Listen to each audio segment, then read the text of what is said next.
আমরা এখন a to the power x এর অন্তরক সহগ দেখব। এর আগের ভিডিওতে আমরা শিখেছি e to the power x এর অন্তরক সহগ, মানে e to the power x এর অন্তরক সহগ। সেখান থেকে আমরা যেটা শিখেছি সেটা হচ্ছে differentiation of e to the power x equals to e to the power x, এবং এটাকে যদি আমরা এক্সপান্ড করি তাহলে আমরা পাই differentiation of e to the power f of x মানে x equals to e to the power f of x dot তার ডিফারেন্সিয়েশন অফ এই f অফ x। তার মানে হচ্ছে আমাদের যদি এরকম থাকতো e to the power x plus 1, তাহলে এটা হতো আমাদের e to the power x plus 1 into differentiation of x plus 1, তার মানে e to the power x plus 1 into 1, তার মানে এখানে 1 আর এখানে 1 এর জায়গায় তো 0 হয়ে যাবে। তো এখন এটাকে e to the power x plus 1 হতো। তো এইভাবে আমরা ফর্মুলাটা এক্সপান্ড করতে পারি, যে কোনো জিনিস আমাদের e to the power x এর উপরে থাকুক না কেন সেটাকে আমাদের আবার ডিফারেন্সিয়েশন করে এটার সাথে মাল্টিপ্লিকেশন করতে হবে। আর শুধু যদি x থাকে তাহলে e to the power x differentiation করলে এবারে ডেরিভেটিভ হবে e to the power x itself. তো আমরা এই ফর্মুলাগুলো ব্যবহার করে a to the power x এর অন্তরক সহগ নির্ণয় করব। তো এখানে f of x is equal to দেওয়া আছে a to the power x, কিন্তু আমরা এটাকে আমরা যদি e to the power x এ নিয়ে আসতে চাই তাহলে কি করতে হবে? e to the power x আমরা কিভাবে নিয়ে আসবো? আমরা এই a to the power x কে আমরা e to the power x K e to the power x এর মতো করে নিয়ে আসবো। সেটা হচ্ছে আমাদের এই a to the power x কে আমরা লিখতে পারি e to the power natural log of a to the power x, natural log of a to the power x। এবং এখানে natural log of a to the power x মানে হচ্ছে আমরা জানি যে e to the power x natural log of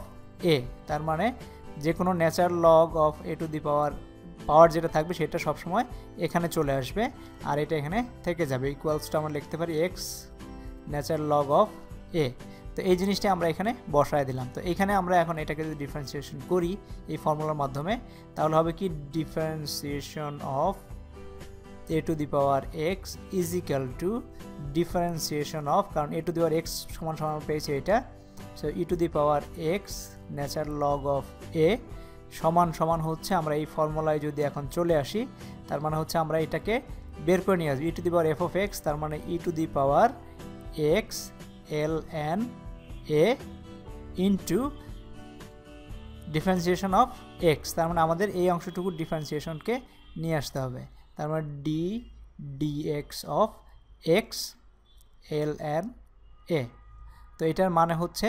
এটা তো ln a এর ন্যাচারাল লগ অফ a আছেই, তো আমাদের ডিফারেন্সিয়েশন x এর সাপেক্ষে করব যেহেতু, সুতরাং x কে করলেই হবে। তার মানে e to the power x ln a তারপরে হচ্ছে ln natural log of a। তো এইখানে আমরা যদি দেখি e to the power x ln a মানে কি a to the power x itself, তার মানে এখান থেকে এইটা সমান সমান এইটা, তার মানে a to the power x লিখতে পারি, তারপর লিখতে পারি ন্যাচারাল লগারিদম অফ a, তার মানে differentiation a to the power x এর ডিফারেন্সিয়েশন করলে আমাদের এটা আসবে a to the power x ln a। আমরা এইভাবে এই প্রবলেমটা সলভ করতে পারি। যদি আমরা অন্যভাবে করতে চাই জিনিসটাকে তাহলে কি হলো, তাহলে আমরা এখান থেকে করতে পারি যদি ডিফারেন্সিয়েশনের ফর্মুলা দিয়ে যদি করতে চাই তাহলে আমরা লিখব কীভাবে d dx of a of x, এটা অল্টারনেটিভ সলিউশন দেখাচ্ছে এখান থেকে, equals to limit x tends to 0, তারপরে আমরা লিখব a x plus h minus a to the power x divided by h, এইভাবে লিখব। তো এখান থেকে আমরা লিখতে পারি লিমিট x টেন্ডস টু 0, এটা x প্লাস h মানে হচ্ছে এটাকে লেখা যায় a to the power x into a to the power h minus a to the power x, কারণ এটা মাল্টিপ্লিকেশনের প্রপার্টিতে পড়ে গেছে, divide by h equals to limit x tends to 0, এখানে a to the power x কে common নিয়ে আসি যদি a to the power x into a to the power h minus 1 divide by h। তো আমরা যদি এটাকে a to the power x কে বাইরে নিয়ে এসে পড়ি, a to the power x নিয়ে আসলাম, তো লিমিট, কারণ লিমিটের মধ্যে আমাদের h আছে, যেহেতু এটার মধ্যে h নাই এই জন্য আমরা লিমিটের বাইরে নিয়ে আসতে পড়ছি, টেন্ডস টু 0, তো a to the power h minus 1 divide by h, এটার মানে হচ্ছে আমাদের এইচটা কেমনভাবে সরাইতে হবে যাতে আমাদের এই উপর নিচে 0 না হয়। তো সেই পর্যন্ত আমরা সরাই নিয়ে যাব লিমিটের যে অঙ্কগুলো আমরা এর আগে শিখেছি সেই ফর্মুলা অনুযায়ী। So limit h tends to 0, a to the power h-কে আমরা ভাঙতে পারি কেমনে? a টু দি পাওয়ার h-কে আমরা ভাঙতে পারি, এটাকে আমরা ফর্মুলায় ফেলতে পারি 1 plus h divided by 1 factorial natural log of a plus h square divided by 2 factorial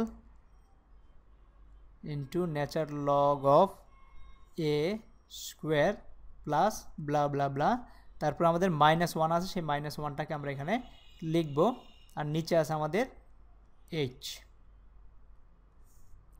তো এখন এখান থেকে আমরা a to the power x, এখান থেকে আমরা 1 1 ক্যান্সেল হয়ে যাচ্ছে -1 প্লাস 1-এ, আর h একটা কমন নিতে পারি এখান থেকে, এখানে একটা h আছে, h স্কোয়ার আছে, আর ডিভাইড নিচে একটা h আছে, কমন নিয়ে যদি আমি ক্যান্সেল আউট করে দিই তাহলে আমরা লিখতে পারি এটাকে লিমিট h টেন্ডস টু 0, আর এখানে হবে, এখানে h-টা চলে যাবে, তার মানে ln a plus h divided by 2 factorial ln a square plus blah blah blah উচ্চতর ঘাতের যেগুলো আছে, h ক্যান্সেল হয়ে গেছে কারণ এখান থেকে h কমন নিচ্ছে সবগুলো থেকে, এখান থেকে h স্কোয়ার পরিবর্তে h হয়েছে, আর h চলে যাওয়াতে ln a থাকছে শুধু। তো এখন যদি আমরা লিমিটের h এর ভ্যালু বসায় দেই তাহলে আমরা শুধু এইটুকু পড়ে থাকবে, তার মানে a to the power x into natural log of a, তার মানে আমাদের ডিফারেন্সিয়েশন যদি করি d dx of a to the power x is equal to a to the power x into natural log of a। তো এখান থেকে আমরা একটা জিনিস বুঝতে পারলাম, যদি এরকম কোনো কিছু থাকে তাহলে আমরা যেটা করতে পারি যে আমাদের e to the power x এর মতো আমরা ডিফারেন্সিয়েট করতে পারি, তার মানে differentiation of dd of a to the power x is equal to এইটাই থাকবে a to the power x into d dx of d dx of এখানে হবে x এর যে জিনিসটা থাকবে সেই জিনিসটা, তার মানে এই x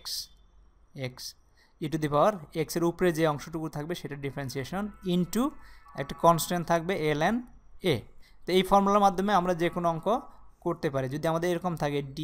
dx of a to the power x plus 3x square what ever, এরকম যদি থাকে তখন আমরা এরকমভাবে করে দেবো, আমরা পুরাটাই এইভাবে লিখবো a to the power x plus 3x square একটা লিখবো,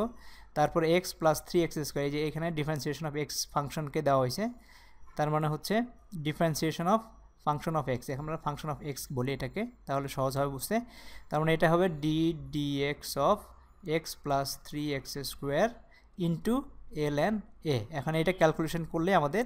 এই ডিফারেন্সিয়েশন এই অঙ্কগুলো খুব সহজেই করে ফেলতে পারবো। তার মানে যদি আমরা করি তাহলে হচ্ছে a to the power x plus 3x square into এটা যদি ডিফারেন্সিয়েশন করি তাহলে হবে 1 প্লাস 3 দুগুণে 6 6x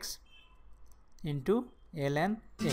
তাহলে আমরা এটা হচ্ছে আমাদের সেই উত্তর, আমরা সাজায়ও লিখতে পারি। তো আমরা মনে রাখবো যদি a to the power x differentiation করতে হয় তাহলে সেই ওইটাই থাকবে ইন্টু এটার উপরের যে ফাংশন অংশটুকু আছে সেই ফাংশনের একটা ডিফারেন্সিয়েশন হবে, তার সাথে আমাদের